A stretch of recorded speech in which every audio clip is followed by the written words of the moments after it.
everyone, welcome to DNA. Today we've got a special treat for our basketball fans. We are going to take you inside NBA. Our special guest is also really special as he is one of you who loves watching DNA. Welcome, Chris. Hey, morning, Yuji. Thank you for having me. Thank you for joining us today, and thank you for your support all the time. No problem, my pleasure. Really great show. Cool, thank you. It was actually very interesting when I talked to Chris over Messenger, and I found out that he's now working at NBA China. And honestly, I know very little about NBA and basketball, but I know it's such an awesome organization and a lot of people love basketball. So I guess that's the start. Chris, why don't you tell us what does NBA do in China? The core of NBA is, of course, basketball. But as a profitable business corporation, NBA is actually more than just basketball. So, for instance, here in China, we have relationship with television networks, digital media outlets such as CCTV and Tencent. We also hold like hundreds of touring basketball events for fans, conduct community enrichment programs, and also maintain marketing partnership with like world-class corporations. So in a word, here in China, besides basketball, NBA is more of an IP firm, similar to Marvel or Disney, right? So by licensing or franchising our NBA IP to different partners, we create great synergy and unlimited innovative capability for sustainable business growth. I'm with Branded Attractions at the moment, develop NBA-themed attractions here in China. We have the world's first NBA play zone. So that's like an NBA-themed park for kids. Yes. That is awesome. And we're also developing something called Hoop Park. So it's simpler, just NBA kind of experience basketball court. So definitely we are doing a lot of entertainment-related offline attractions here. I'm working at the NBA as a management trainee. So it's a 2-year rotational program which allows me to experience 4 different departments before my final placement. My first department was e-commerce. So we sell NBA licensed merchandise through multiple online stores here in China, such as Tmall, JD, NBA store stand alongside, and etc. I was mainly helping with data analysis and marketing side of the business. And then the second rotation, I went to events and activation, the department responsible for all NBA events here in China. So I did player management, inviting players from the States to China for activations, tours, and events. It was amazing, working closely with those players. Oh, so you actually get to see a lot of famous NBA players. Yeah. I think this should even be put into one of our job benefits. Now, I'm towards the end of my third rotation with Branded Attractions. Kind of like the department responsible for Disneyland in Disney.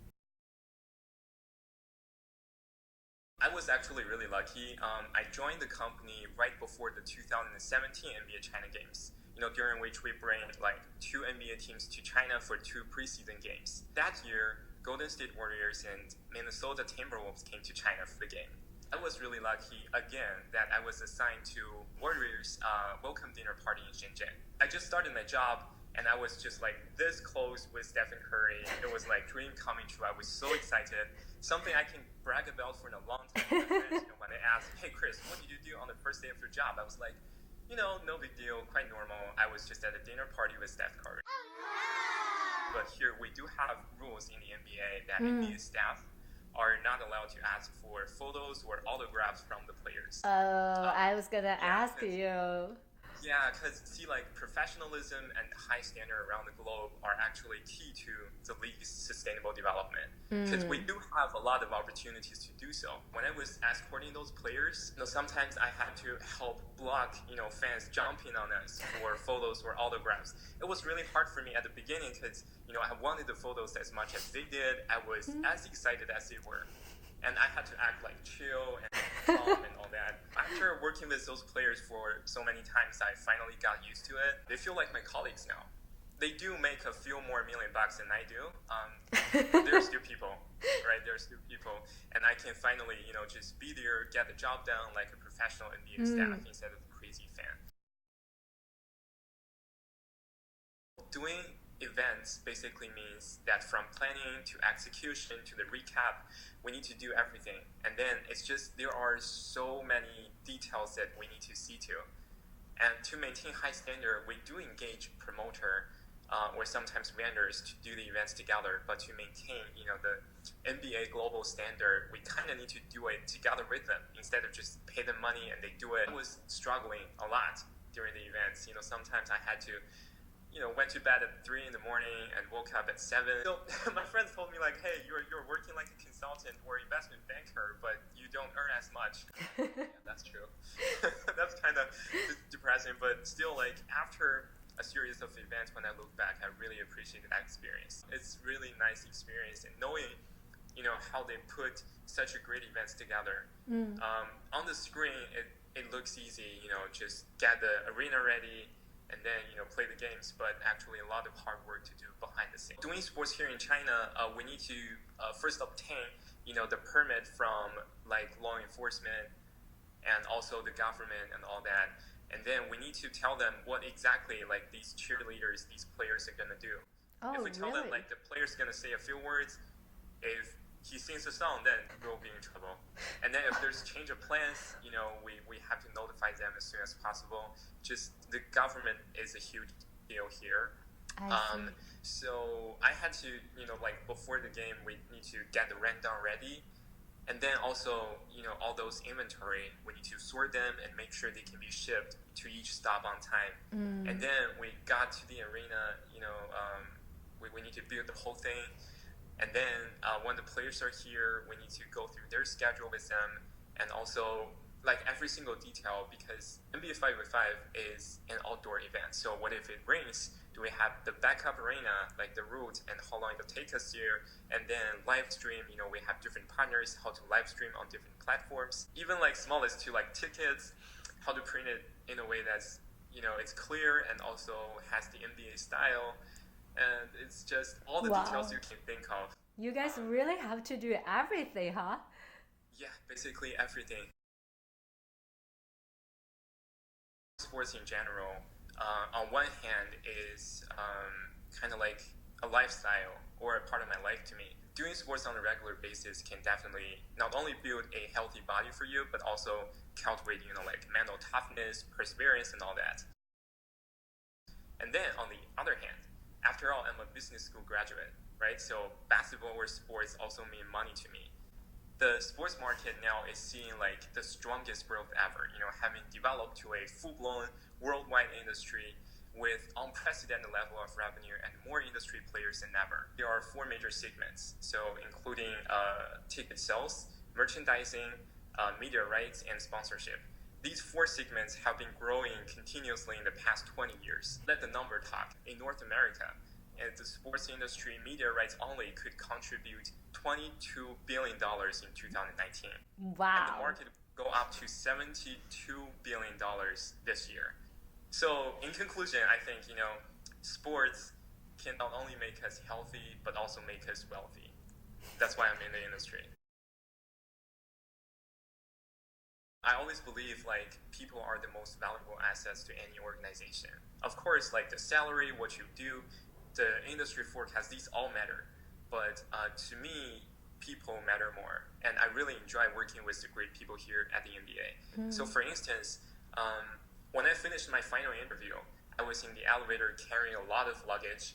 And then this foreigner saw me. He was definitely in a rush to somewhere, but he still helped me, carry all my luggage to the exit. I didn't recognize him at first, but he turned out to be the former CEO of NBA China. Oh, wow, Yeah, really? he just helped me, yeah. And talking to my daily work now, the people I work with are generally supportive and extremely smart. And line manager is British, and we do have American colleagues in our team as well. And one thing in common, they speak perfect Chinese. Like my boss now, you can't really tell. Really? Like, if you have a con call with him, not seeing his face, it's really hard to tell that he's a foreigner. His Mandarin is just perfect. I would say the biggest prize would be how powerful NBA is in terms of legal ability.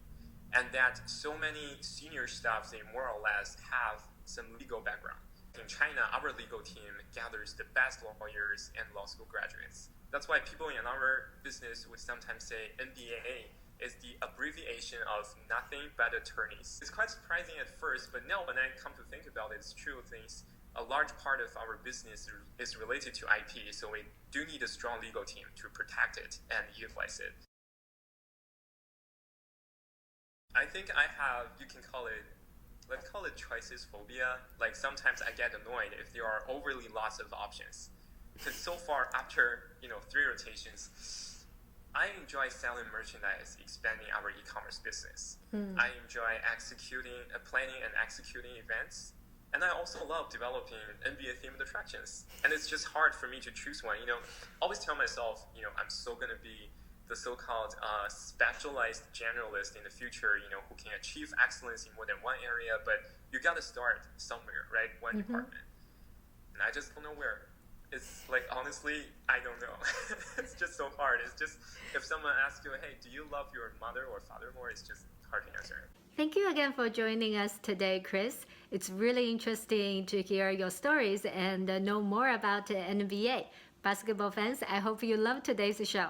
And if you have any questions, please leave your comments on our page and channel. And don't forget to subscribe. Let's do this tradition together. What it's like to work in NBA. DNA, get!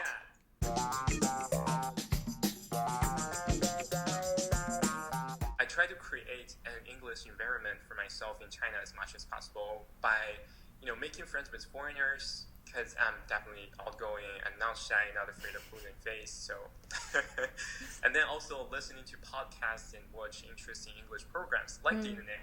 You go through all the trouble, you translate all the interviews, and you make all those subtitles. That's impressive.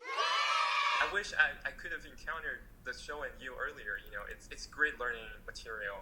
Not only a way for people to know more about other people's life and what they do, but also great learning material. That's awesome. Now you get to be part of the show.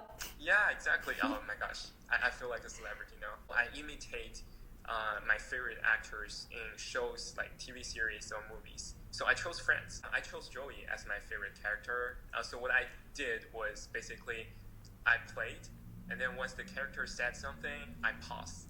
And then I just imitated everything he just did. Like his movements, his tone, his facial expression, his everything. Like I'm practicing acting. It feels a little bit awkward at the very beginning, and you really might think you're crazy.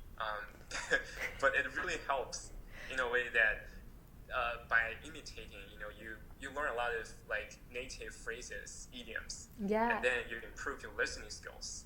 And then by listening to the same person speaking the whole time, your accent, your pronunciation can also be improved. Since I chose Joey, like it's my first phrase I picked up was like, "How you doing?" Like what he would say in a bar hitting a girl. Hey, how you doing? I think it starts with interest. Interest is like your best teacher. You just have to develop your passion for the language somehow. And then for me, when I just got to university, my friends signed me up for this English speech contest. After that, I just fell hopelessly in love with English. And then once you love something, you just automatically devote more time to it. This is interesting and also awkward. It was my first competition. During the impromptu speech part, I got the topic of scientists. They predict that like people's life expectancy would go up a lot in the future. Do you agree? Why? And back then, my vocabulary was very limited. I didn't know that life expectancy meant how long people could live. I didn't know life, right? I didn't know expect, right? When you put them together, probably it's like people are going to expect more from their life in the future. It does make sense. And then I went to the stage, just like what my tutor always been telling me, you need to be confident even though you don't know what you're talking about. Being confident itself is convincing enough, right? So I went up there, I did that with great confidence, and then after my speech, one of the foreign judges, and then he was like, "Okay, young man, I really admire your confidence. Even before he could finish, I was nervous and I jumped the gun. I was like, oh yeah, sure, thank you, sir. It comes from my hard work and daily accumulation of knowledge. I read a lot and all that." And then the judge was like, hey, please let me finish. I mean, I really admire your confidence even when you don't know what you're talking about.